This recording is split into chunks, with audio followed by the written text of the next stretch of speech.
Can you turn up? Blocked by my thing. Hang on. Are we on? Is that better? There was also a lot of noise in the room before. Can you hear us? Can you hear us now? Yeah, thank you. Okay. And Sarah, we heard you as well. Okay. So I call the March 19th meeting of the school committee to order. We've got 2 members remote this evening, so we'll do a roll call to order. Carla? Here. Sarah? Here. Tom? Here. Laura? Here. And Sean is here. All right, let me do a quick review of the agenda, and then we'll jump in. We'll start in a minute with public comments. So if anybody in the audience wants to speak to anything that's not on the agenda, that will be your time to shine. We have our focus on excellence, which is like a whole drama club tonight, which is awesome. This is probably the most excellence we've had in the room at one time, which is awesome. We will take a motion on the consent agenda. We'll move to reports. And then in the new business section, we have the ad hoc commemoration committee folks here in the back somewhere to give us an update on the work that group is doing.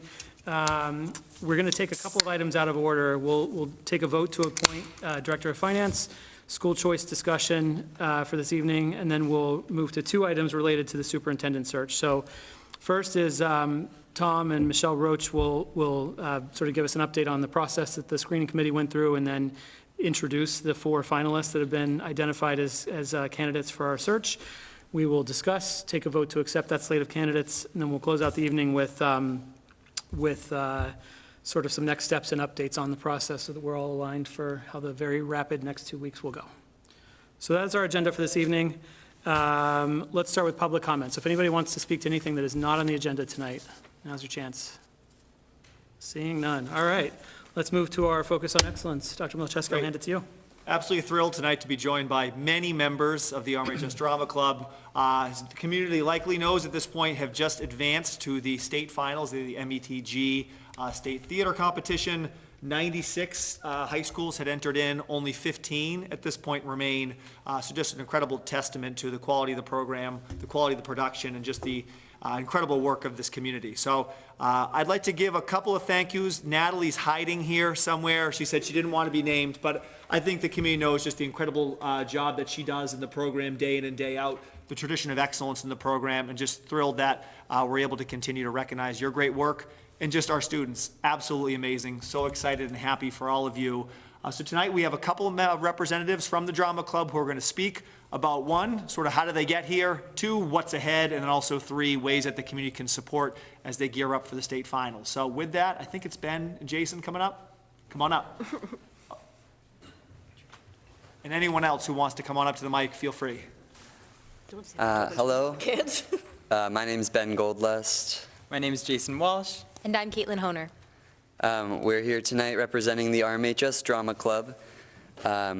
We, as Dr. Milcheski noted, have had recent success in the METG Theater Festival, advancing to the final round with our show, St. Lucy's Home for Girls Raised by Wolves.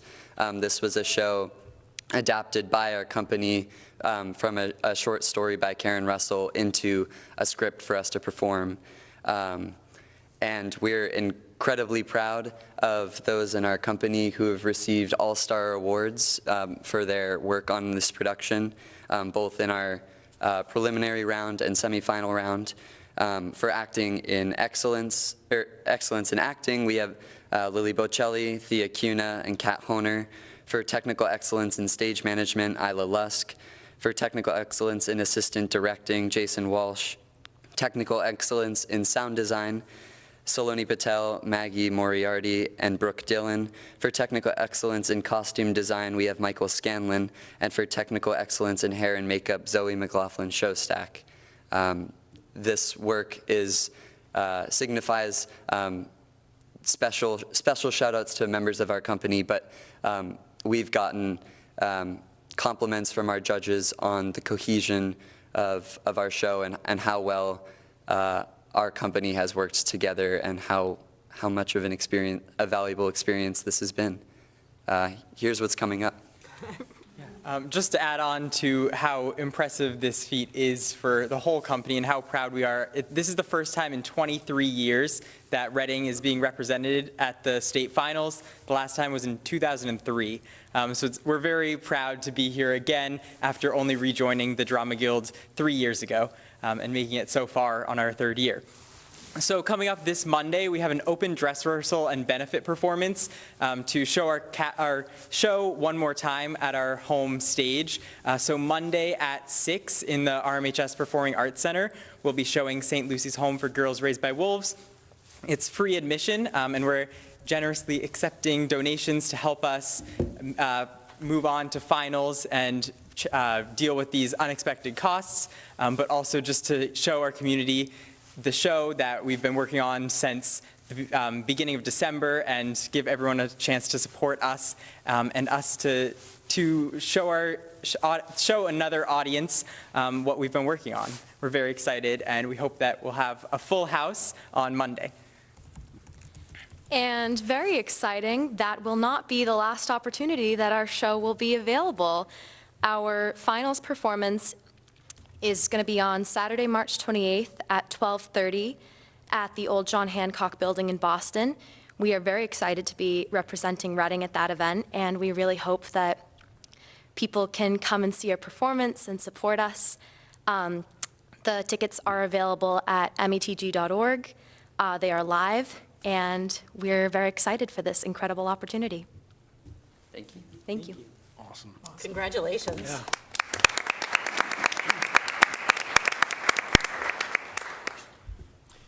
Yeah, please. Just like to ask maybe someone we haven't heard from yet too. So this is our segment called Focus on Excellence. I think our committee and our community gets to see the outward kind of, all the work that you put in shining on stage. We don't always get to see all the things behind the scenes.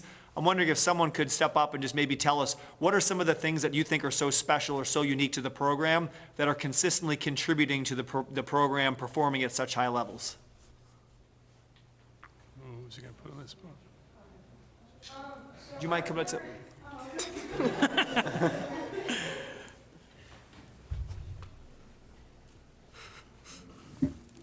Hello, my name is Meredith Upton. So our program, it means a lot to the kids in it. I think it's very different, but also similar to the sports in our town. I feel like they get a lot of sort of like that rep up because, you know, there's always going to be like a state competition. They also have divisions. An interesting thing about METG is that there isn't any divisions. So you're just putting these like 97, 96-ish schools all together in like different like parts of the state, and then they move on, and then they move on again. And I think that it has really brought us closer as a community. We always make a joke that Drama Club is a family, and I think you can kind of see here that we all care a lot about this club. A lot of us are currently coming from the pack right now, hanging up lights. So, like, it's very just interesting to see, like, as somebody who has been in sports and who has been in the Drama Club, this is, like, the only community I think that I have, like, really felt as like I had a place in it. Which is just, it's so vital to like an adolescent to get that sort of community, especially if like you haven't for a long period of time in your life. So I think that this club specifically really just created such a community and can form you in such a way to where all of these people care about each other. All of these people see each other for like close to 13 hours a day. I'm not gonna lie, it's quite a schedule. But like, I think just at the end of the day, we all love each other. And yeah, and I think it really shaped, as a senior, it really shaped who I am in high school and who I am as a person and going into college. And I want a community like this in college. So yeah, so I think that the Drama Club really did shape me as a person. So thank you. Awesome. Any comments from anyone? Maybe any drama moms on the line that want to say anything? Oh, yeah, there is a drama mom on the line. I'll let her go first if she wants to. Sarah? No? She's choosing not to, so I'll jump in. As a drama dad, you know, I think it's awesome to see this, you guys. You know, some of you may remember me in the shop helping you work through things when you were younger. And it's so awesome to see some of you as you've grown now this way. And some of you I have not had a chance to meet yet, but I think it's wonderful that, if you remember last year, you guys made semifinals, but now you're stepping forward to the next step at finals and just continuing to get better day by day. But the list of excellence that was read off as well, a lot of which nobody ever sees, to Tom's point about the behind the scenes, and I see you behind there, right? You know, lurking around. I think that is so great to see and actually be acknowledged front and center. You're not usually acknowledged on the stage, but all the work you do, quote, makes the magic happen, right? And I just want to thank you all for the effort. I totally acknowledge the family side of it. Many of you know my daughter. That is a huge part of her family at the school as well. And even now still, the people that she's still connected with, mostly are drama club related members. So great job, you all. Keep up the good work and go kick butt. Awesome. I think Tom said it well, so congratulations to you all. It's a really remarkable accomplishment so far, and eager for the next step. So We need a picture. we need a picture. I don't know how we're going to do that, but we're going to try. So can we? Kneeling row. Yeah, I can we? trust they can figure it out. Yeah, yeah, you'll figure it out. So if we can have you all join us up front here, we'll come around and, I don't know, maybe Lori can take a picture for us. Yeah, maybe. We have Kevin and Natalie in the back too. Oh, yeah, we got it. Yeah, hold it.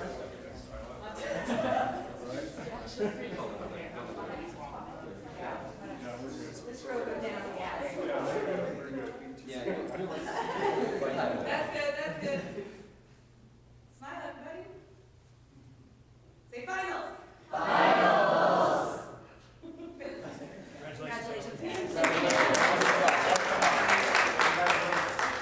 Go get them.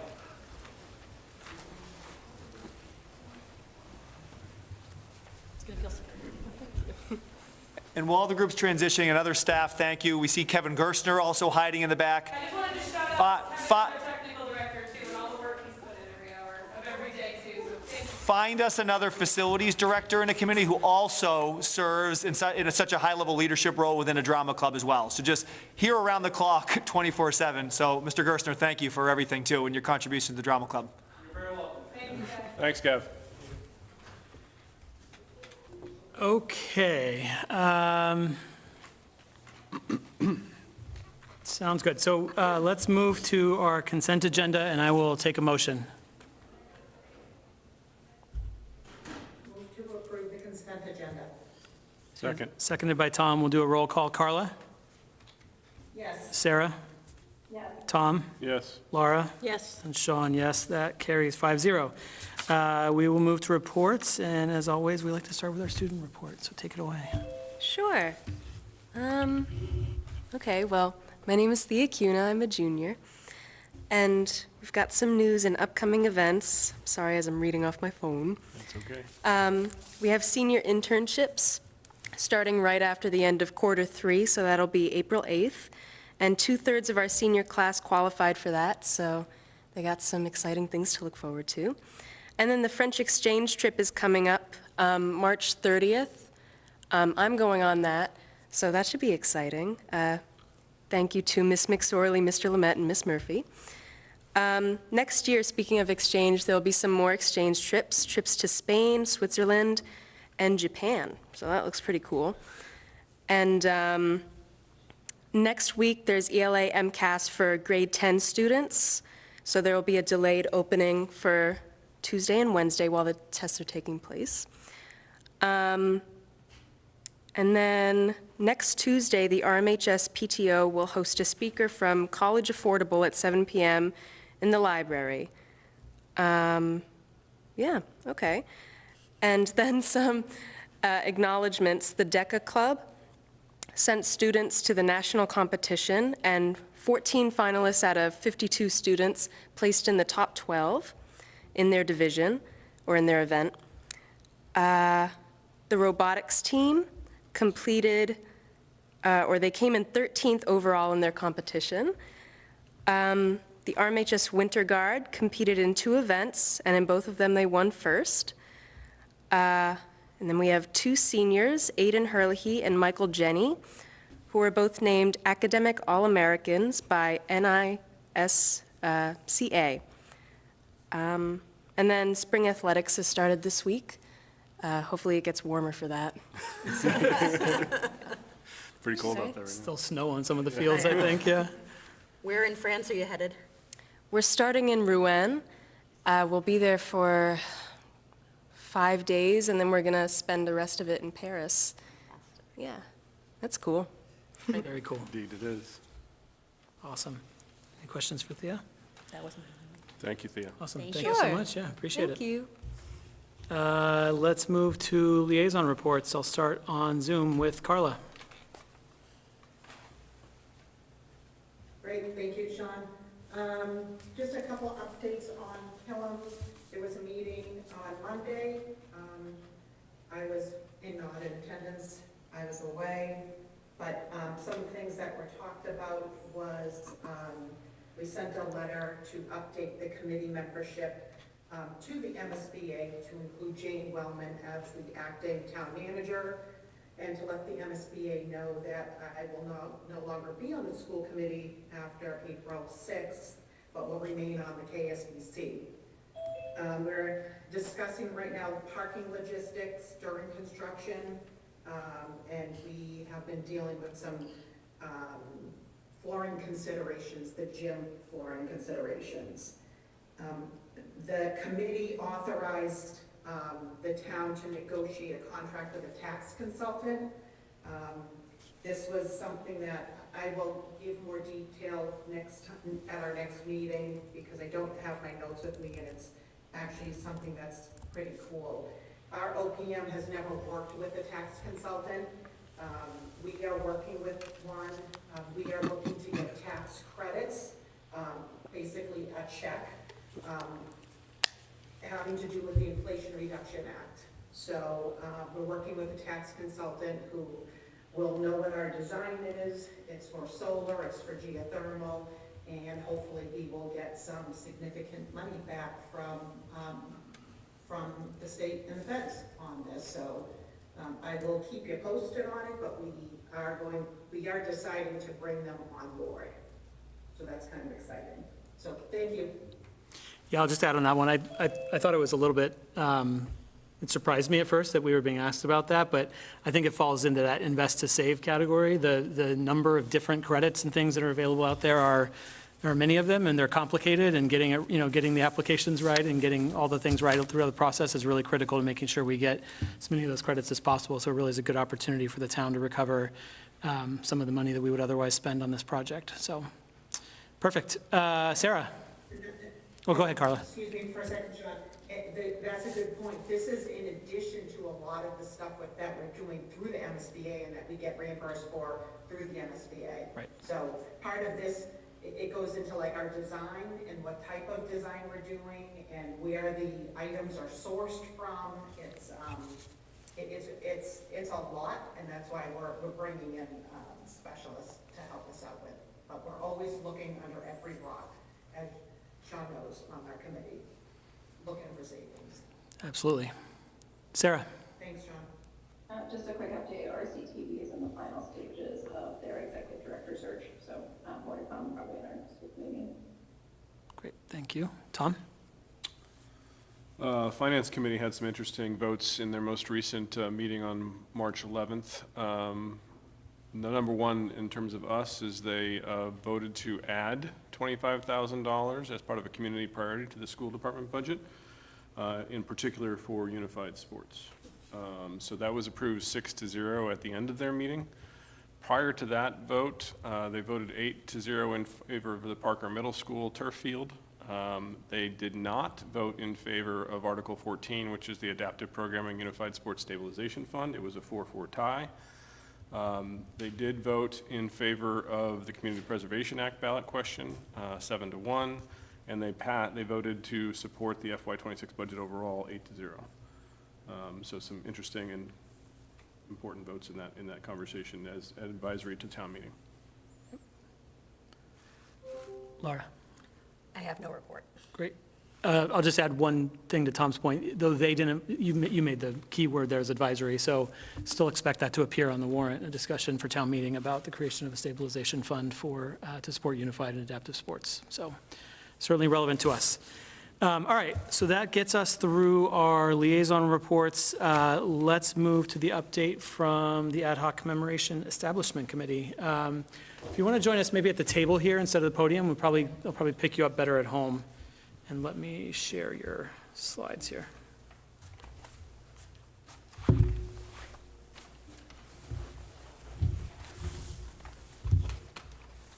All right, take it away.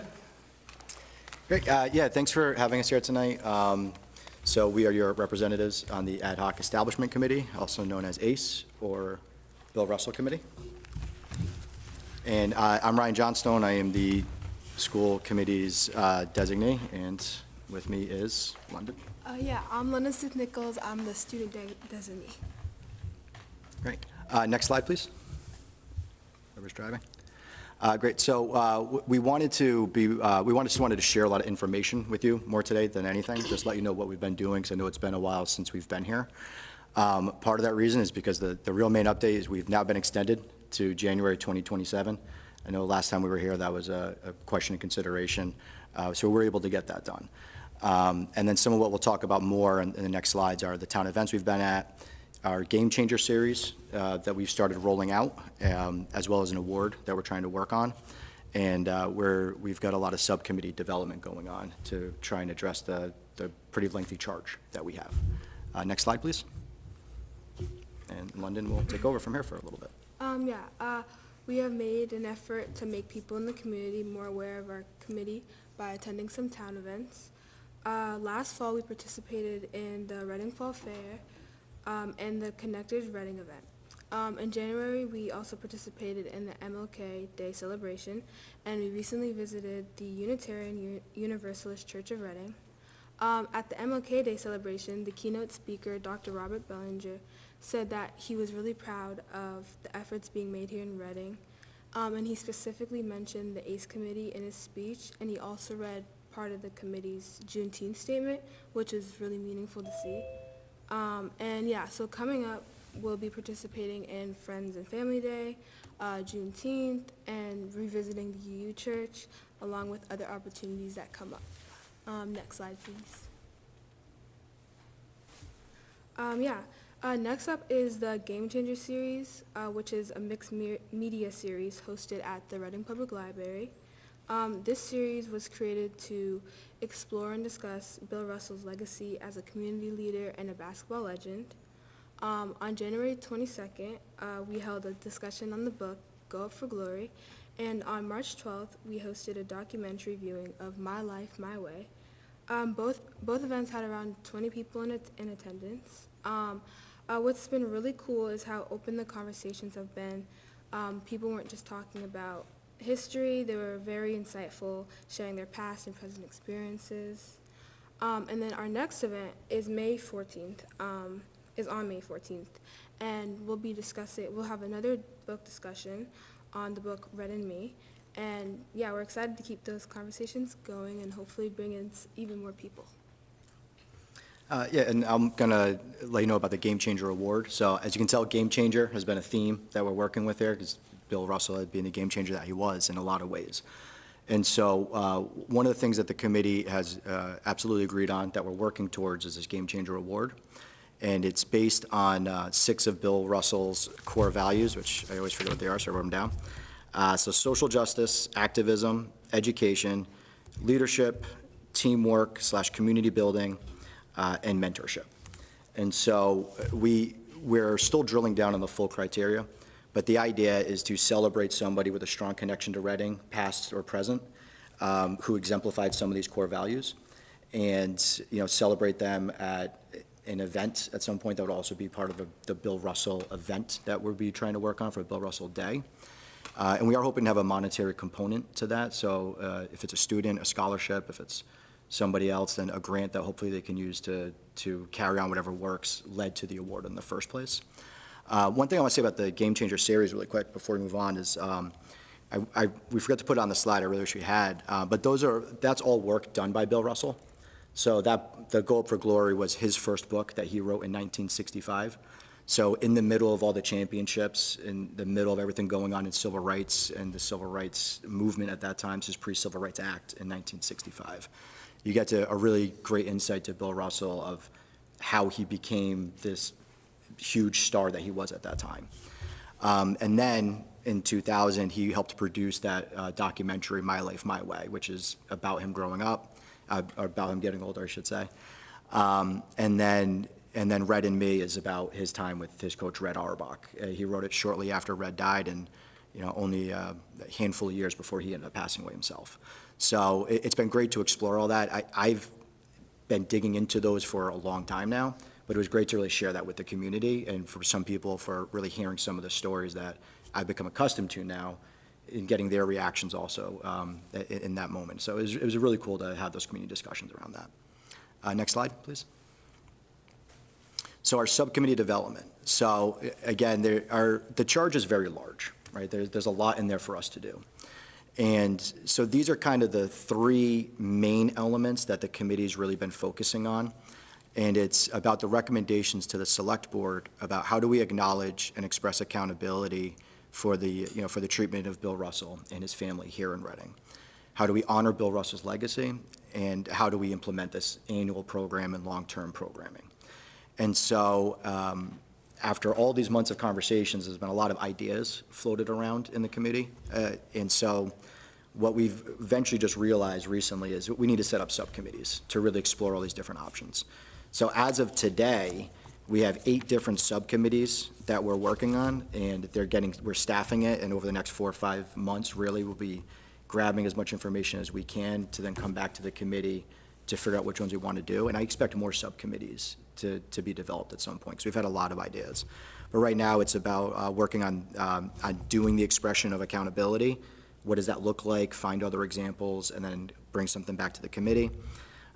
More on the Game Changer Award that I was just talking about.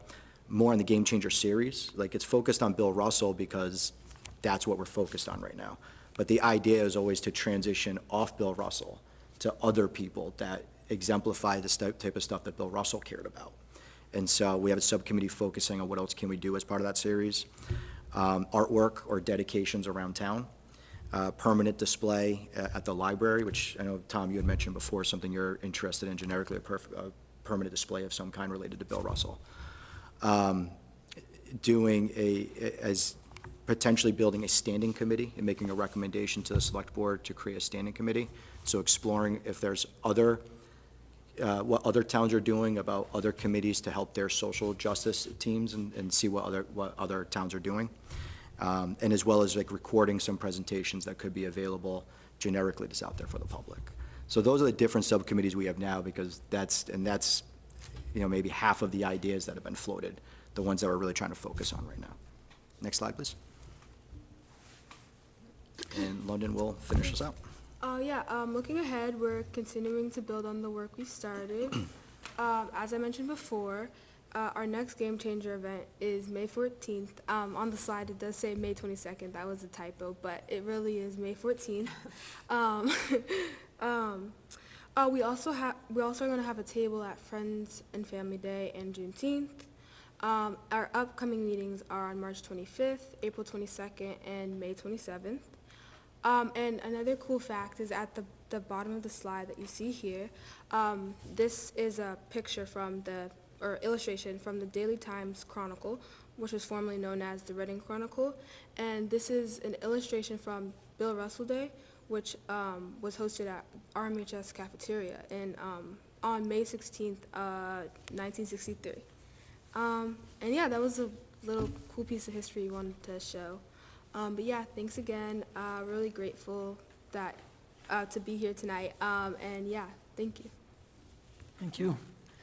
Thank you. I have a question about the award. Is the intent a one-time award, or is that still TBD, whether it might be sort of a recurring scholarship kind of thing, or what's the thinking there? No, the intent is every year to issue a Game Changer Award. Yeah. Again, as the committee, right, we'll only be in existence to kind of hand out the original. But the hope is part of the recommendation package to the select board that will eventually, hopefully get picked up, is to do a Game Changer Award every year for somebody. Okay. So I'll just make a pitch. if the group were open to it. We already have a mechanism in place to award scholarships on an annual basis, with, subject to the criteria that's established at the time of the sort of donation of the scholarship, if you will. So, it would have to be sort of applied to a student as opposed to a broader grant, but it might be something to think about, as an existing mechanism that would provide that annual opportunity. Yeah, So, that'd be great, thank you. Yeah, There's an example in tonight's packet. that's right. Yeah, very true. Sorry, so I just. There's an example of that in Yeah. tonight's packet. Oh, nice, okay. That Yep. includes a grant, an award of $4,000 that we've split into two $2,000 scholarships. Nice, awesome. Yeah, so, awesome. Any other questions for Ryan and London? I've just a question and some feedback, I guess. Since we last talked, and maybe you guys have been able to work through it, where have we come with regards to the Russell family? Have we closed that gap, and are they acknowledging the work we're doing here? Yes. Or is there something else going on? Yeah, that's a good question, yeah. I did purposely leave that off right now because we are in the middle of that. Okay. So we're leveraging Albert Pless, who's helping us with this, Director of Office of Equity and Social Justice, for anybody who wasn't aware of that. Yep. We're leveraging him and his connections too, and he's actually been doing a lot of work with us on the side. So he has made contact with Karen Russell. She did acknowledge being aware of what it is that we were doing. She seems interested in helping, and so right now, during the spring, Albert is still linking up with Karen about more of the conversations and coming back in here. So we have made contact. I'm hoping, I think we had on there, hoping to maybe come back here in May or June, before breaking. And hopefully we'll have something more concrete at that time that, we've spoken, or just something more concrete. Yeah, but contact has been made, yes, which is great. That's good, positive progress, so that's great to hear. It is, yeah. And especially the initial that she's heard of it, and is overall, the feedback we've gotten, now I know this is a pretty big game of telephone here. Yep. But the feedback we've gotten is generally positive feedback from her about the efforts. That's great. That's Yeah. positive from what the previous feedback was, so that's a huge move in the right Yes. direction overall. I agree. Another real quick, the committee size is what, 9, 11? What's 9 or 11, 13? What's the size of the There's committee overall? 9 of us, 9 of I you? think, yeah. It's up to 11, but there's a couple empty seats. So I don't want this to come across as a dissuasion, right? But the amount of subcommittees you're talking about is, I would suggest you guys think about how can we bucket these into 2 or 3 to get some real tangible progress? Okay. As opposed to trying to divide and conquer too much that you can't actually execute against those, right? That makes sense. So as a committee, look at these and say, how do we put them together? How do we, if we think so, or how do we prioritize what's the most effective and action-oriented ones that will drive change, right? If you try and do too many, and we've talked about subcommittees multiple times within our group, and we do have a couple of subcommittees, but even this body does not have 9 subcommittees. And we're a permanent body. So if you do 9 subcommittees in the process of the next 9 months, you're not going to get much done, in my mind. As much as you guys are energetic and want to, focus your energy and really go for the ones that make the biggest change. That's my advice. Obviously, you guys can ignore it, but subcommittees and doing the work that's where the real work often happens, and you want to make sure you have enough energy to focus on what's the biggest change maker in some of that stuff. Yeah, copy, thank you. Carla, did you have a comment? Yes, quickly. Hi, guys. Thanks for the presentation. The one thing I just wanted to mention before you go down the road of fundraising is just to check it out, because if you're a subgroup to the select board, you may not be able to fundraise. So Yeah. maybe just look into that. You may already know about that, but. I appreciate that. And I may have misspoke. Yeah, unfortunately, we can't fundraise, which has obviously hampered us a little bit. But we are exploring opportunities of working with other groups in town, or a friend of type of organization that may be there. So a couple of members in the committee are drilling down on those funding mechanisms, and so certainly the recommendation that you guys have a mechanism already in place also is something I'm certainly going to take that back to the committee. I'm sure we both will. Thank you. Yeah, thank you, Carla. Thank you. Anything else? All right, thank you both very much. Thank We'll look you. forward to seeing you in a few Great months. job. Thank you all, appreciate it. Thank you. Good work. Yeah, absolutely. Thank you both. All right, I'll just make a motion here, just for expediency's sake. I'll move to take items E3 and E4 out of order. Second. Seconded by Tom. Carla? Yes. Sarah? Tom? Yes. Laura? Yes. And Sean is a yes.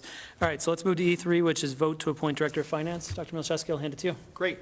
I would like to make a recommendation to the school committee to appoint Mr. Phil Littlehale, who's here with us tonight, as the Director of Finance. So I'm going to share a little bit of context on that. Two pieces. First, huge thanks to Phil. For those in the community are likely aware, Phil's been in the interim Director of Finance and Operations role since October of 2024, so it's been about a year and a half. Phil and his team, mostly Kate Finnegan, Anna Silva, have done an incredible job, I think, in not only keeping our district in good financial standing, but just continuing to think really creatively about the future, especially as we navigate what we know are some tricky years ahead. So Phil and his team have done a really nice job. Again, I think we see a lot of neighboring communities struggling with budgets, and as again, we know we have some challenges ahead, but I think we've been in really good hands with Phil and his team. So I just first like to thank Phil for all of his work, his experience, his skill that he's brought to our team. I think has been a major asset to our district and to our leadership team. The second piece is you probably picked up on the slight nuance in the title shift from Director of Finance and Operations to Director of Finance. We feel that there is the next couple of years will be, especially tricky, we know, just kind of on the financial side. We think it's important for Phil and his team to be able to prioritize and focus fully on the financial side. There's plenty of work to be done there the next couple of years. This will also give us the chance to think creatively about our operational departments. As the district community likely knows, it's a pretty small operational departments, food service, facilities, IT, very small transportation sort of oversight. So we can think creatively about what that looks like amongst the rest of our team once the new superintendent's in place. So again, a huge thanks to Phil, and the rest of the team. Done a really great job. Our team has full confidence in them and feel that this is the best, the way to best position us for what's ahead is to have Phil, his expertise and experience in the role. So with that, I'd like to open up to any questions or conversation. Carla, why don't we start with the motion? Yep. I move to appoint Philip Littlehale as the Director of Finance. Is there a second? Second. Okay, I will open it up for any discussion. Just quickly say, Yeah. Thank you for taking the time to go through this, and Phil, with all the work you've been doing over the last year and a half, thank you for all that as well.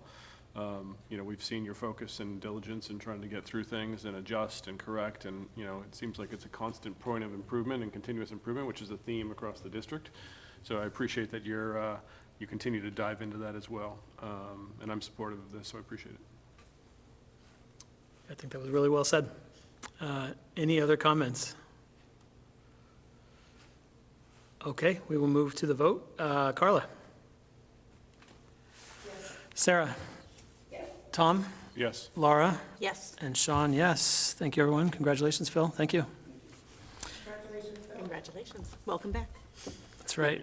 Okay, so as we move to E4, school choice, Dr. Milczewski, I'll open this up to you in a second, but just one sort of, point of order, I suppose. Tom helpfully caught that if we do want to opt out of school choice, it actually requires a posted hearing. So we'll have a discussion tonight. We'll sort of take the pulse of the committee. If there's if there seems to be a desire to consider opting out, then we'll post a hearing and take a formal vote at a subsequent meeting. But for tonight, we'll just, start with any discussion on this topic and see if that will be necessary. So with that, Dr. Milczewski, I'll hand to you to kind of tee us up. Great. So the community, again, may be aware that we've been participating in the school choice program as receiving students from other districts starting back in the 22-23 school year. And we now have, this year, we have 77 students currently enrolled in Reading Public Schools through school choice. I think there's been three major benefits of the program for our district. One, we have some awesome kids who have come into our community who are very excited and eager to be part of the Reading Public Schools. So I think that's sort of for us the most exciting and best part. Two, it's allowed us to bring in a ton of staff members, relatives, family members, and that's been both a recruitment and a retention strategy for us. So again, it's nice to have many of our staff know now that they can have, through this mechanism, their children attend the Reading Public Schools.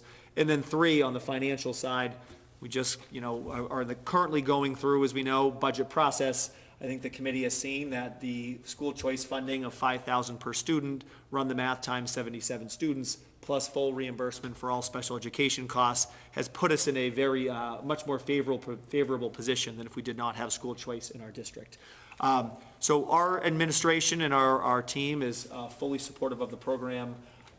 So tonight, we're coming with some more information that's in your packet. You'll see our recommendation around seats that we'd like to open up in this first lottery. I also emailed school committee the enrollment data projections, so you have that you can run some comparison. We feel very comfortable that that amount of seats we can fit very comfortably into our classrooms. I don't think even with adding the amount of students recommended this time that we're hitting even close to what are going to be some of the kind of the boundaries in any of our grade levels across the district. So I think the part where it'll become more of a strategic conversation with the committee is we know we have a second lottery. We would like to do that in June.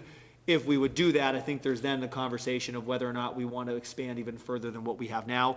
There would be space to do that. I just think that we'd want to have a strategic conversation about whether or not that's what we would like.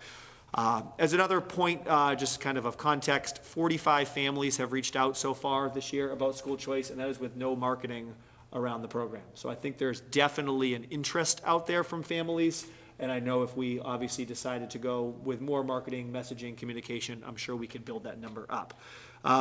If the committee is in support of the recommendation tonight, we will then move forward with the process that is outlined in the packet. You'll see a draft application and also some of the messaging that would go up to families around the lottery, timelines, things like that. So that's a little bit of information, but I'm also happy to answer any questions about the program or also about sort of why we've outlined the number of seats that we have or any other questions. I will open it up for anybody who wants to jump in. Or I can, I guess I'll go. yeah, go ahead. I don't have any real questions about it, Tom. I just want us to, as a committee, make sure we're thinking about, like, is there an end of how far we grow this, right? Maybe the answer is no, right? But in concert, as we think through and go forward, especially as we face override-related conversations in the coming year, what it is, and it is still Reading Public Schools, so we want to make sure we keep the Reading side, and 77 kids doesn't change that, and 45 more on top of that doesn't change that, but I just want to make sure we're conscious of conceptually that we maintain the town focus of things as well, just because of who we are, and I want to make sure that's clear. Having staff related kids able to come into the district, I think is an awesome thing, and I'll talk a little bit about that in a few minutes on the different topic as we work our way through some things. So I'm fully supportive of continuing to go. It's just striking me as we talk about some of these numbers, is there a cap? Is it 200? Is it 300? Like, if this keeps going for the next 3-4 years, do we start to say we'll only refill based on who's leaving, right? I mean, just something for us to think about strategically as we go forward. I would think there's going to be some natural logistical limits where we'll hit a ceiling and Yeah, I would say that, can't expand beyond a certain point. Yes, well, yes, I mean, yes, there will be, to a degree. I think that might be part of the answer, Laura. But if you think about, you look at our historical enrollment trends, like, we were at 4,400 at one point, right? So does that mean we want to add 600 more? Got it. No, probably not, because that was stretching the district too much, right? And that's always part of the calculus that Tom and the team have put together, is like, how much can we absorb? So I'm not saying, no to any of it. I just want us to think about, like, is there a natural cap of some sort where we or a percentage or something like that, where we think about there is something we want to slow down or not? Just food for thought, so we're eyes wide open. I think it's a fair point. I mean, I agree. I continue to be supportive of the program. I think the same take, like, just the ability to offer this to staff is, worth any downsides we might possibly experience, and I don't really think there really have been any.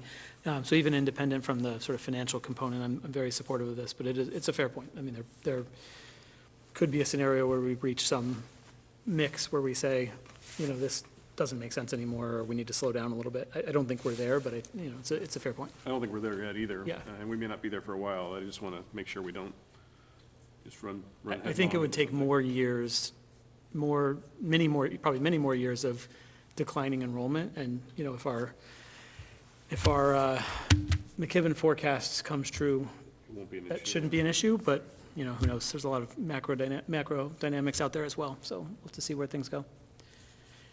Any other comments on this one? Go ahead, Carla. I'll say something. I think that I'm proud of the district for taking opportunities like this, right? Because it allows us to increase our budget with, and allow us to do the things that we needed to do as a district. I know that, I think it's a fabulous opportunity for staff to have their children on site, and it shows the staff's willingness and happiness of being here, and their willingness to want to have their children with them and in our school district. So that is another positive for everyone. I hear what Tom is saying about, wanting to know how much is too much. I know that when we have children come in and there are special needs, that it goes back to, those, if we need to bring on additional people, that the student's district will pay for that. I just want us to always be cognizant of, when we move forward, what that does to our, special education staffing for students who just, need a little bit of help, but maybe not a full-time person. Are we going to those districts to get portions of that cost? Are we appropriately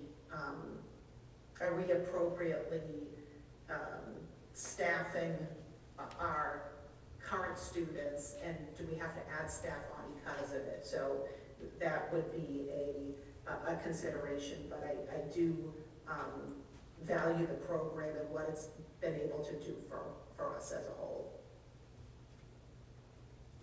Just want to respond to the last two comments, and I think are good pieces of conversation. I think to Carla's point first, we do get reimbursed for all special education services. So there's a calculator that we have to fill out that does, even if a student's not receiving sort of an extensive amount of services, there's a level of reimbursement that we receive for that too. So it does, we do receive, again, 100% reimbursement, sort of regardless of the kind of the scale or the intensity of services. And Tom, I hear you on your point too. I think that's worthwhile to consider. I think the point I'll just raise for the community to be aware of too is if I look at enrollment projections right now, we currently have the one school that has 2 allocated kindergarten classrooms for next year with a total of 27 kids. I think everyone here agrees we're not going to have a kindergarten class of 27 kids. We can either have 2 classes of 13 or 14. I would say even raising those classrooms to 2 classrooms of 18 brings in $45,000 to the district. So moving that, like one small piece right there, is a huge budget mover. So I think that's just an example of, even one of the drawbacks of having a hard, fast cap is if our hands were tied for a scenario like that too moving forward. So I think there are some other spots like that in the district where the numbers don't work out to condense classes, but then the classes are significantly smaller than other spots in the district. And I would argue adding a couple of students in those spaces, in some cases, still keep those classrooms smaller than others.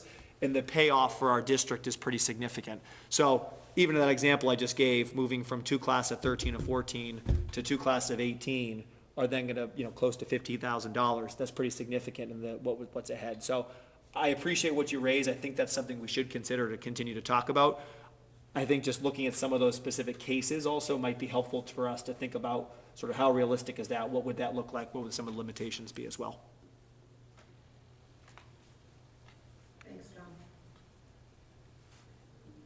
Sarah, Laura, any thoughts on this one? No, I fully support continuing on as is, at least for the time being. I think it's a great program. Okay. All right. So I'm not hearing any energy about opting out for the upcoming year. So we will plan to not hold a vote, certainly not tonight, but we won't plan for a vote at a future meeting either. So I suppose if two of you change your mind, or any of you change your mind, you could let me know and we could put something on the agenda, but at this point, we'll plan to move forward with school choice. So, And we'll come back before second lottery with a kind of, I think, a larger strategic conversation about what this looks like for the, for FY '27 beyond. so this is a weird one where you have approval via inaction, so there you go. Okay, so let's, Timeline-wise, we don't really have much time to object anymore. yeah, okay, we're sort of running out of time. Starting it, right? Yeah, So, that's fair. second to last meeting before that happens? Fair. Okay, so, yeah, you'll have to change your mind like in the next 48 hours if you're going to change your mind, essentially. Okay, so let's move back to our sort of normal flow here. We'll go to item E2, which is announce, discuss, and vote to accept finalist candidates for the superintendent search. Is Michelle hiding back there I'm somewhere? going to say, where's my friend Michelle? Here she comes. Here she comes. All right, Michelle, if you maybe want to join Tom at the table up here, it'll maximize TV and sound and all that good stuff. Tom, I think you're going to kick us off, so I I'll will. hand it to you. I will. Speaking on behalf of the screening committee, we're excited to present the 4 candidates that you are going to see or hear about tonight. But before we do that, don't bite. Before we do that, I just wanted to, just reflect and thank the screening committee members that were part of the process and outline, how rigorous it was for them. So we had, just going through names, Rich Abadi, Jess Bailey, Magina Baker, Aaron Burchell, Susie Carroll, Jennifer Delaney, Laura Durgovich, Richard Estes, Lindsay Fulton, Mary Juliana, Sarah Hardy, Bob Lasher, Stephanie Lassee, Cindy Marte, Joe Martel Foley, Matt McLeod, Dilly Wilson, and myself, 18 members of the committee. And we met preliminarily on the 24th of February. I happened to be driving back from New Orleans at that point in time, which was an interesting drive.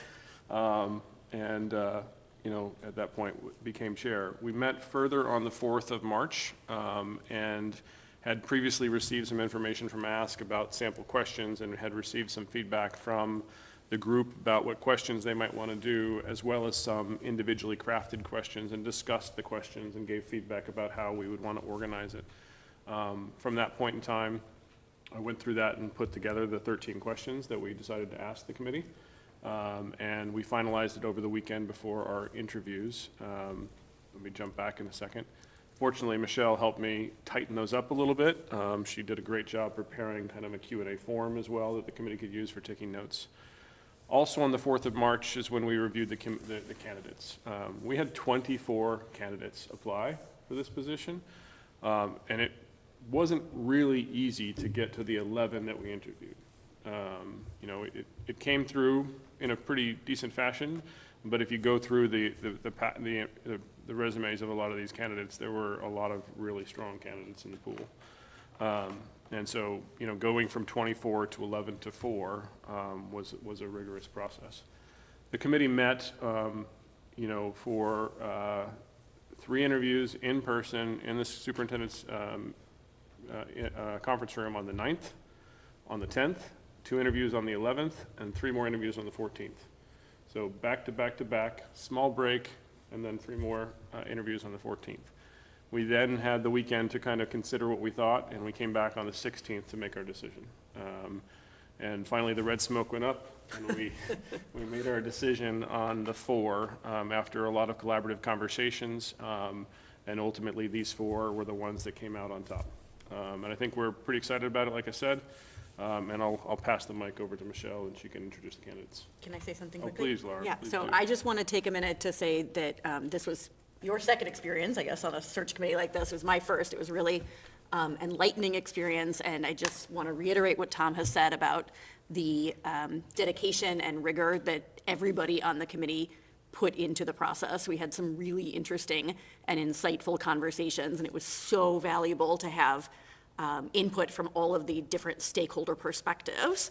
And I especially want to thank Tom, who served as the chair of the committee, because he did an excellent job shepherding us through the process and keeping it organized and really making sure that we kept our focus on finding the candidate who would be the most set of candidates that would be just the most excellent for our district. So I wanted to thank you for all the work that you put into that, and all the committee members as well, because it was a really productive group. Thank you. All right. Okay. So, good evening. So through a rigorous and thoughtful screening process, we have identified finalists who reflect the priorities we have heard from the school committee and the community. Each of these candidates brings a different set of experiences and strengths, but all demonstrate a clear commitment to equity, instructional leadership, and building strong school communities. I'm excited to announce the finalists. Our first finalist is Andrew Bott.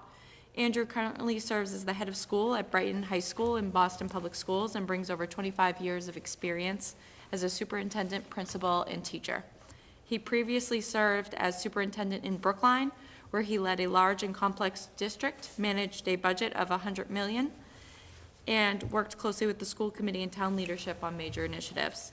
He has also experience in school turnaround work, including leading Orchid Gardens from a level 4 to a level 1 school. His experience reflects both district leadership and a strong track record of leading complex school turnaround efforts. Our second finalist is Wendy Crocker-Roberge. Wendy is currently the Assistant Superintendent for Schools and Leadership in Lowell Public Schools, where she supports school leaders across a district of approximately 15,000 students. In her role, she has led district-wide efforts to improve literacy outcomes, reduce the number of schools requiring targeted assistance, and strengthen curriculum and instruction. She also brings extensive experience as pre-K to 8 principal, where she led strong gains in student achievement and school culture.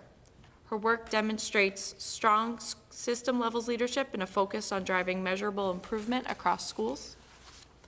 Our third finalist is Heather Gallant. Heather most recently served as the principal of Bedford High School and brings over 25 years of experience in public education, including nearly a decade as a high school principal. Her leadership has focused on building strong instructional teams, implementing multi-tiered systems of support, and advancing work in diversity, equity, inclusion, and belonging.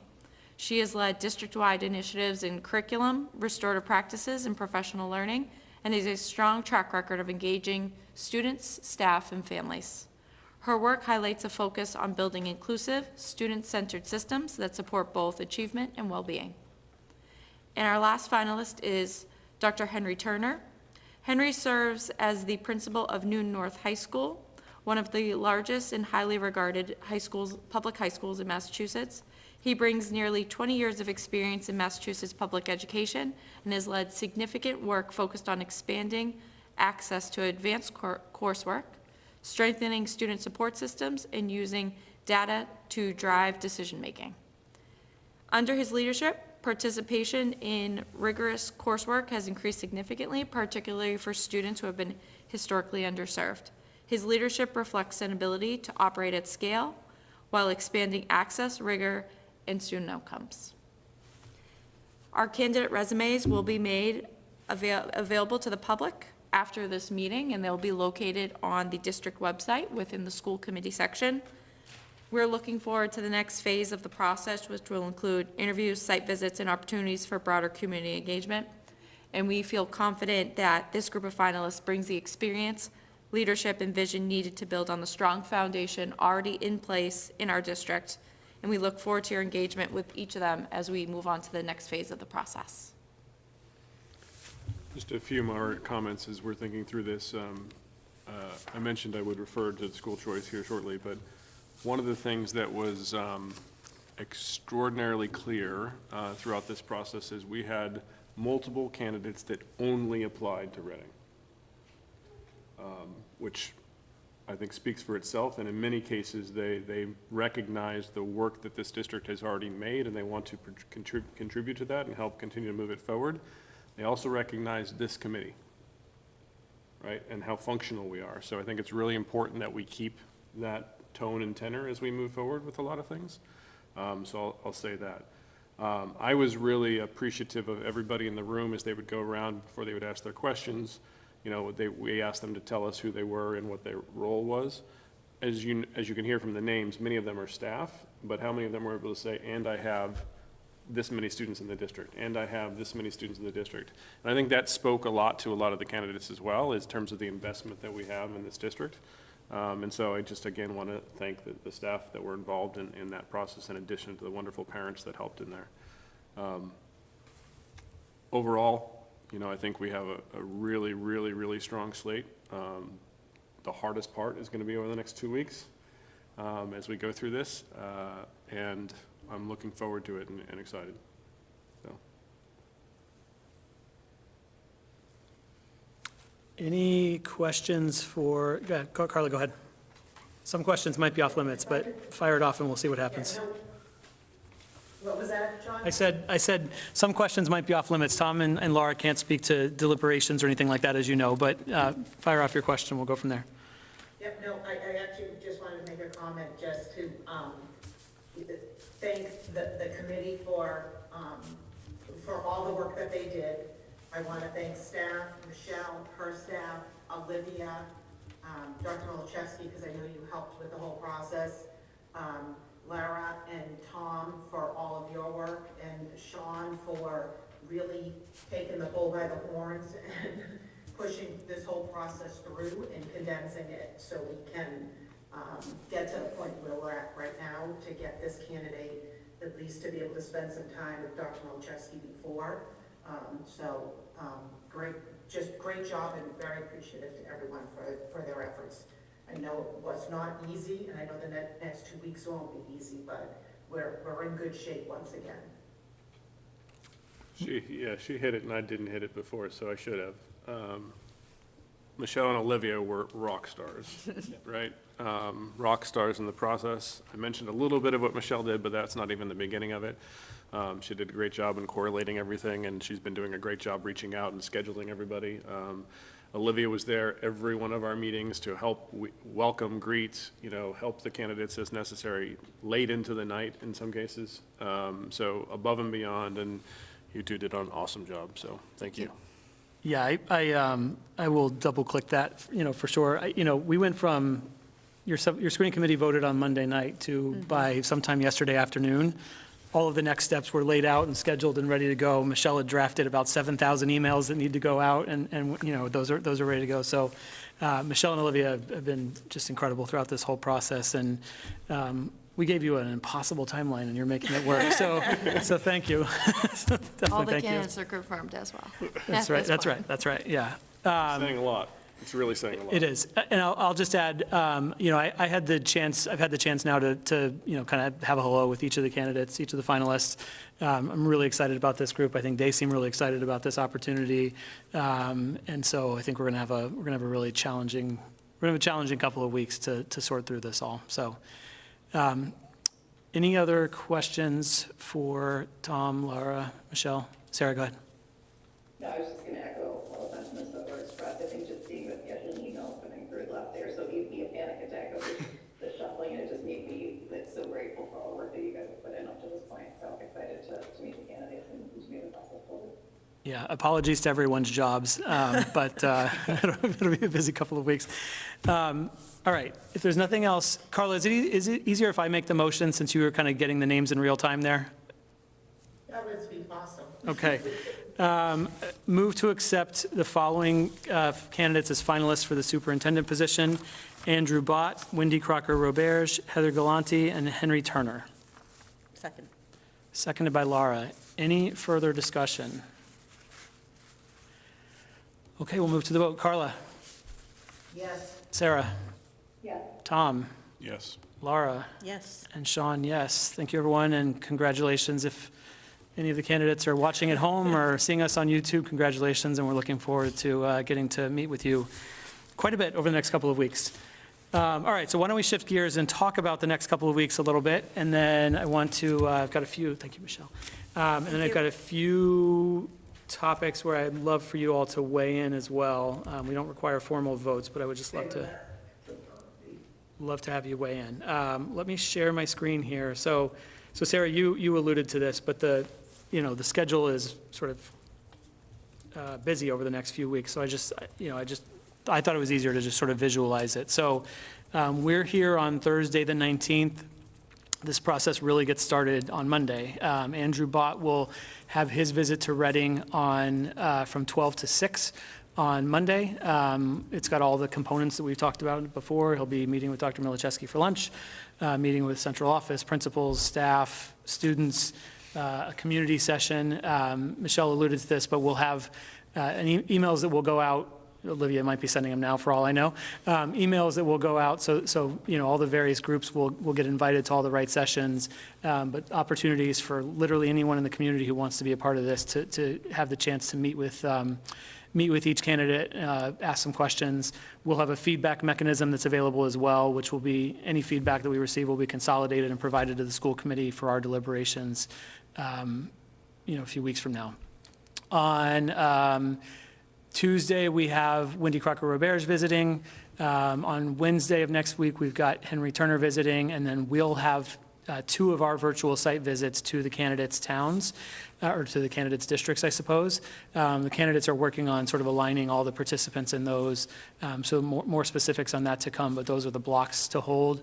We'll have the other 2 site visits on Thursday, the 26th, and then the following week, we move into our formal interviews. So we've got 2, Andrew Bott and Heather Galante on Monday, the 30th, which will be held here in the library, and I've got a question about that for the committee that we'll come back to in a minute. 2 more on March 31st, again here in the library. Our final visit to Reading will be Heather Galante on April 1st.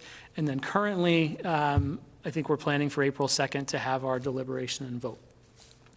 So that's the schedule as it sits today, unless anything's changed. But Michelle didn't balk at anything when she was looking at the screen, so hopefully we're good. But that's the schedule as I know it. A few things that I did want to sort of discuss with the committee that'll just get us lined up for the next few weeks here. One is, I want to make sure everybody's comfortable voting on April 2nd. And the reason that I ask is, I'm seeing a nodding head there, no. The reason that I ask is our final visit to Reading is on April 1st. I think we can turn around the feedback quickly enough that we'll get it, early on the 2nd, but it's not a lot of time to digest that last one. So let me throw that out there, because we have always talked about the 6th as an option.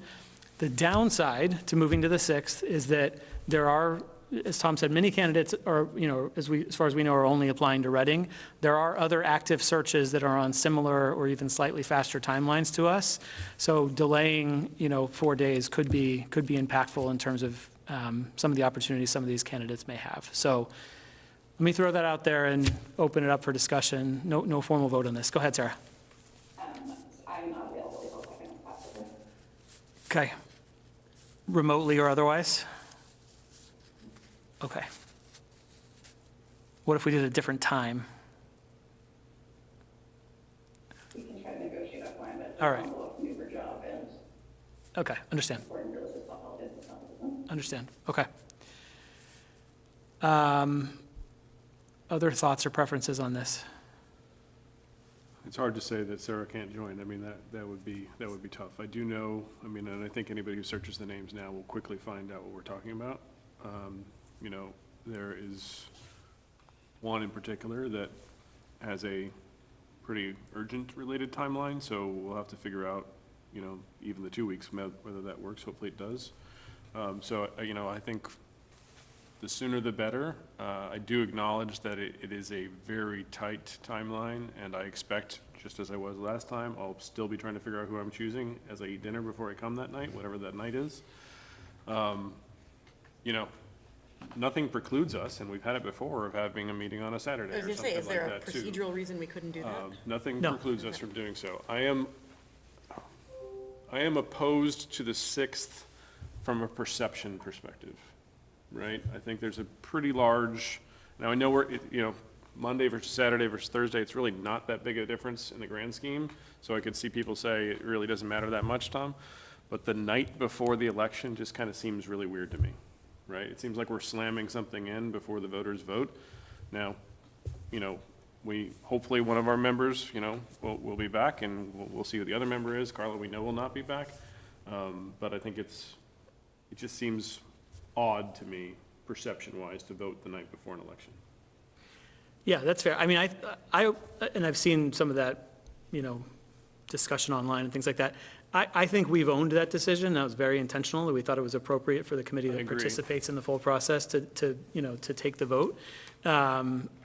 Recognizing that the alternative was to back everything up by 2 weeks or a month and all the implications that come with that. So, personally, I'll take the slings and arrows if we have to do it on Monday, but I hear you on that.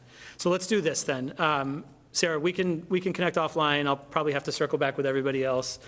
Maybe it's not the 2nd or the 6th, it ends up being the 3rd or the 4th or whatever, but we'll figure out something that works for everybody, because obviously it's critical that we all are able to participate in the vote, so. Okay. All right, so that was helpful. Another thing I wanted to sort of float by the committee, which again, we don't need a vote, but I'm curious what everyone's perspectives are. Because we have 4 candidates and their interviews can't possibly be on one night, means we have it spread across 2 nights. We do have the option, we still have to, it'll still be a publicly posted, publicly available meeting for people to attend. We have the option for RCTV not to broadcast live. We can have RCTV record and eventually post to YouTube, but we could hold our 2 interview nights, offline, so to speak. Doesn't preclude, a candidate from coming and sitting in the room. I would think they would all have the good judgment not to do that. But if we want to sort of, reduce the likelihood that any candidate has a little bit of an unfair advantage in going on night 2 versus night 1, that is an option for us not to have the interviews aired live on RCTV. Trying to remember what we did before. I know we had them on 2 different nights. We did, and I don't remember. If RCTV was recording at that point in time or not. Yeah, I don't remember either. And our MASC rep suggested that was committees chose both options, but it was certainly not an uncommon option to not air it live, so that we wouldn't be either violating any OML considerations or doing anything that's sort of abnormal.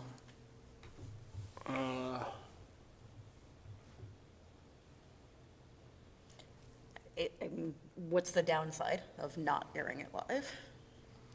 Just that if anybody is interested in watching them, they have to go find them later, and it'll be a slightly more compressed timeline to do that. They probably don't get posted until late Tuesday or even into Wednesday, so there's only another, couple of days depending on when we end up voting. So that's the only downside. It makes it slightly less accessible to people that would prefer to watch online, but that option would still be there. I think the Tuesday can be live for obvious reasons, right? Yeah. And Wednesday or Tuesday night, Monday could go live in the middle of the first one. Tom, can you speak up a little bit, please? Sorry, I was speaking towards Sean instead of towards the mic. I said Tuesday can be live for obvious reasons, because the only reason we're talking about this is that we don't want the Tuesday candidates to know the questions ahead of time. Now, to Sean's point, they could come and attend and watch and listen if they wanted to, because it's a public meeting, but it reduces the likelihood that they would know the questions ahead of time. That's the fact, right? But in order to compress the timeline of making the information publicly available to the community, because we are asking for their feedback, and yes, they will have had their individual community sessions, 3 of the 4 of them before that anyway. But, sometimes how they do in the interview is an important part for the community as well. We could ask our CTV to release the Monday recording in the middle of the Tuesday interview. So after the final candidate comes to the stage, for lack of a better way to say, RCTV, can you coordinate the release to be that tight? We can ask. The answer could be no, but if we don't ask, the answer is always no. Yeah. And that gives it, the maximum viewability time, while also the maximum allowable protection, if that makes sense. Yeah, I'm sure they can do a scheduled posting to YouTube. So I'm sure that wouldn't be a problem. I can follow up with Angela and confirm, but I think that's certainly doable. I think that makes a lot of sense. And in practice, it probably doesn't matter if it's right in the middle of it or just at the conclusion of it or what have you. I mean, anybody who's going to be eagerly waiting for it might be watching the live one on Tuesday anyway. So, but I think it's a good point. We don't have to wait until they're both sort of ready and packaged. We can air the Tuesday one live and post the Monday one, as soon as we start on Tuesday, essentially. Yeah, if they record it and keep it private and then just turn it live, that'll be faster than if they record it and then have to upload it. I'm sure they'll probably just record it and keep it private or something like that. Yep. Okay. Other thoughts on this from anyone else? All right, so I'll check in with Angela and confirm there are no technical issues there, but I don't expect that there will be. All right, and then the last thing is around developing questions. So if we had a more elongated timeline, one of the options would be we develop our questions very publicly. We, all submit proposed questions, we come together, we talk about them, we debate, we take some out, we vote, we pass a slate of questions. That obviously would have the effect of all the candidates knowing exactly what we're going to ask, which would sort of defeat the purpose of all the subterfuge that we just talked about here. So we have a few options that are available to us. One option is each member of the school committee develops questions independently. You need to prepare, a couple or three that are sort of your priority questions, and then probably a few backups in case somebody asks something very similar. And when we come to the interviews, we take turns. We would need to follow the same pattern for each candidate to make sure that each candidate is getting the same spread of questions, so to speak. So that's one option. A second option is we could tonight identify some categories of questions that we're interested in asking, assign each member a category to go develop 2 or 3 questions that they'd like to ask in that category. And those questions will be a surprise to all of us when we get into the room. And then a third option is the option that I call In Sean We Trust. And this option would be you all submit to me your recommended questions, 2, 3, 4. I won't really put a limit on it, but obviously there's a natural limit to how many we can build into a 1 hour and 15-minute interview. But submit to me a handful of questions that you're interested in having asked. You can certainly, choose those that you really prioritize. Sarah's getting some extra attention there, that's great. I think we do have some guidance from the MASC in terms of some recommended questions that we can certainly circulate to everyone to choose from. And in this process, you'd submit your preferences to me and sort of just sort of trust that the list of 12 or 15 or whatever number it is that I come up with is, sort of sufficiently representative of everyone's preferences. So those are, as I see it, kind of the 3 options. I'm open to other suggestions, but, I'll open the floor for preferences that the committee has. I'll throw a couple things on the fire. One is we need to think about 2 types of questions or 2 groupings of questions. You might not. Correct. You might have gotten to that or might be getting to that. Yep. So both the site visit questions in particular that are targeted to the group of people we're talking about, and the final interview questions. So there's 2 sets there. On top of that, we have already asked 13 questions as well, over a 60-minute period in each of those cases. So Laura knows them, I know them, you don't. So one of us should be consulting with you so we don't ask the same question. Great point. I'll volunteer myself unless Laura wants to jump in that regard. So there's that. And then third and fourth is I have the questions from 5 years ago. If they're of use and interest, we can correlate and collaborate. And while we don't want to ask the same questions because those interviews are still public on YouTube as well, we can at least look at the vein and what they're doing in terms of, different types and roles and cases like that too.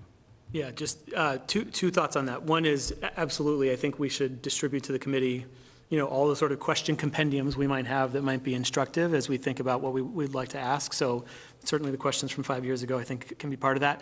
On the other point, I agree we should consult. However, there are 4 of us on the committee that weren't part of the screening committee discussions, and so there may be questions people are really, the answer to those questions is really important to Carla or Sarah or Aaron or myself. So, I don't want to just take something off the list just because it might come up in the screening committee. And the screening committee has the same characteristic, which is all candidates got the same questions, as I understand it. So nobody will have a leg up in having already had the chance to, think about or answer a particular question. Yeah, I think the themes are going to be the same. I think it's how you ask the question that can be slightly different. That's fair.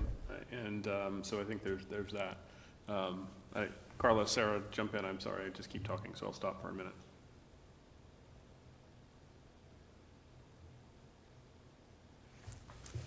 I'll jump in again. I think it's really important we don't randomly ask questions, right? That we hear the same questions and answers. We did not do this in the screening committee this year, but it can be done. You might have a particularly targeted question for each candidate that is different. but most of the questions should be exactly the same, so you can measure similarly across the candidate set. So I personally do not think we should say, oh, I'm going to go grade 3 or 4 questions that are going to be my questions, and depending upon what other people ask, I have to go down to number 2 or go down to number 4, because it might adjust the tone and tenor a little bit. So I do think it's important that we have some sort of scripting, and then we assign them out on the night of the interviews. That worked really well in the screening committee. All 18 of us were given sort of one of the question compendiums and said, Tom said, you know, send me the list of what you would prefer, what kinds of questions we would prioritize. And then he collated and kind of assembled and condensed, I think, with Michelle's help, those questions into something that represented sort of the broad buckets of interest, and then assigned them to who to ask. And that worked really well in terms of organization and clarity. Yeah, I 100% agree. I mean, consistency of how the questions are asked, how they're phrased, you know, is critical, right? We're trying to make sure we're giving as even a level of playing field as possible. So to your point, under any of these approaches, the expectation would be to assign questions to committee members so that the same person is asking the same question each time. And in the same order as well, yeah. But if you're willing to take on the task of Yeah. collecting questions from each of us and sort of condensing and distilling them, you know, I'm certainly comfortable with you taking on that role. Yeah, no, I'm certainly happy to. Carla or Sarah, any strong preferences on this? Just a clarifying question, I guess, maybe, to I think your point earlier, Sean, about nuance of how a question is asked. If we're submitting questions to you, and you're kind of maybe condensing, combining similar type questions, will we have the opportunity to review them to make sure, maybe if it's partially our question, to make sure the kind of intent of the question was captured? Not really. Tell you what I did. Yeah, please.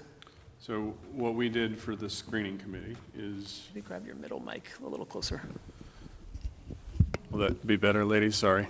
What we did for the screening committee is, after that collation, I sent out the semifinal or final questions to the team, and I said, and I BCC'd them so they couldn't reply all, and I said, reply to me if there's any particular question you have a concern about or you need further adjustment to, and I will consider it. And if necessary, I can have a one-on-one conversation with you. It was easier with 18 people versus 6, Sean, so it's a little bit of a challenge, to discuss why I would accept your change or not, and then we can agree on what the adjustment was.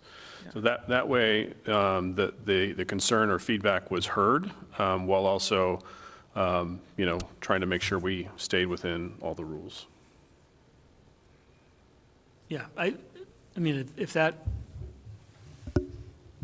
I guess that doesn't trigger OML.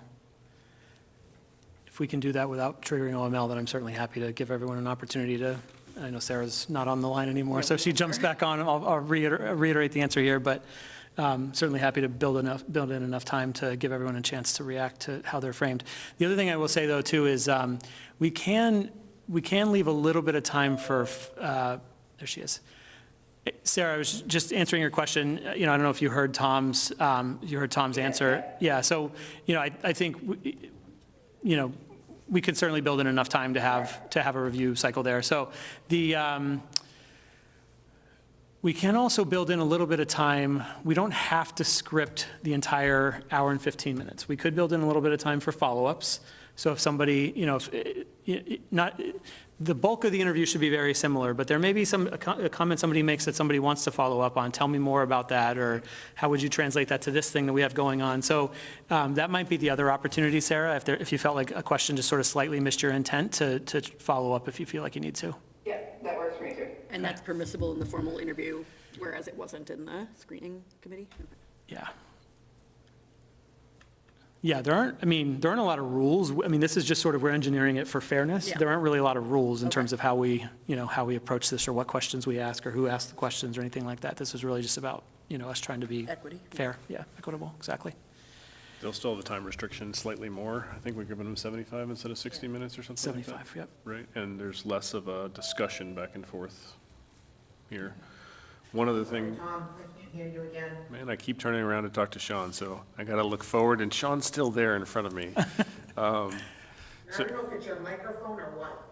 I'm not usually one to be considered quiet either, which is a very interesting dynamic for me.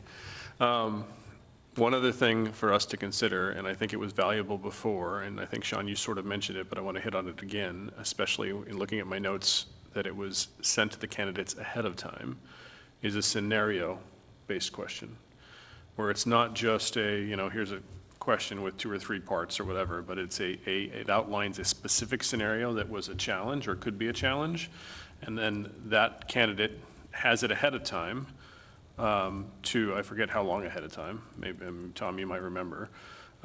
Dig it up. But they had it ahead of time to process it, consider it, and come back with how will they approach solving the problem. That gives us a little bit more insight into their thought process, their problem solving and things like that, that it's not just like on the spot. It gives them time to mull and consider. So the question at the time was, relatively robust, 8 or 10 bullets of a scenario of what was happening, and tell us how you would approach solving the problem. And that was sent ahead of time to the candidate versus all the other questions they did not know coming into the day. I think that's really smart in terms of being able to see not only how people answer questions spontaneously, but sort of the degree and type of preparation that they put into a question that they have ahead of time. It's a different form of evaluation. I like that. Am I hearing you volunteer to draft a scenario? Sure, I'll draft a scenario. Tom? Just as context, I received the case study on February 9th, 2021, the day of the interview at 8:21 a.m., and then the interview was at 6:30 p.m. So it was that morning of the interview.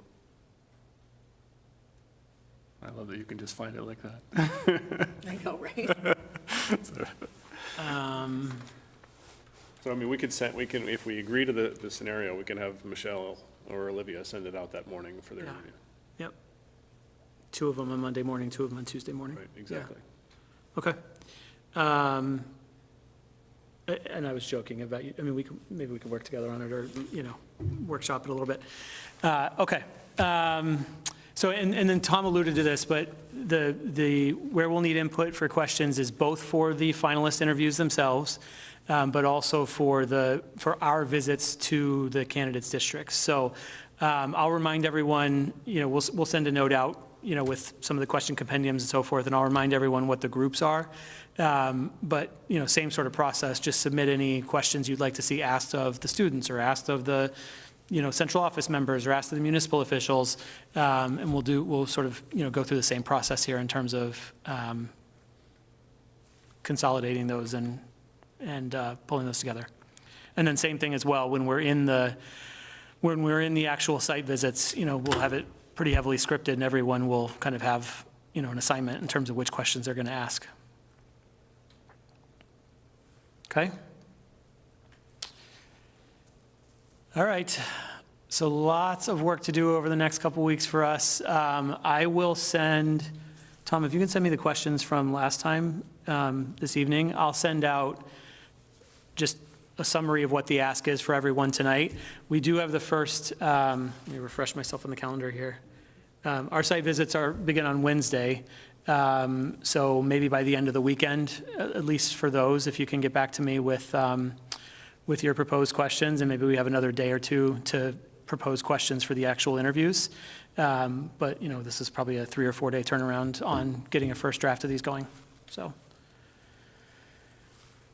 All right, any other questions or comments on all of the things? All right, I will reiterate my thanks for Michelle and Olivia. Can't say enough about how on top of everything they've been and how proactive they've been, and how they're always about 2.5 steps ahead of me, which is very, very helpful.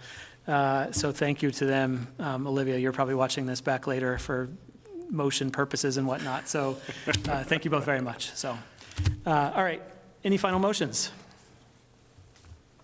Motion to adjourn? I'm going to give it to Laura, and Carla, would you like to second?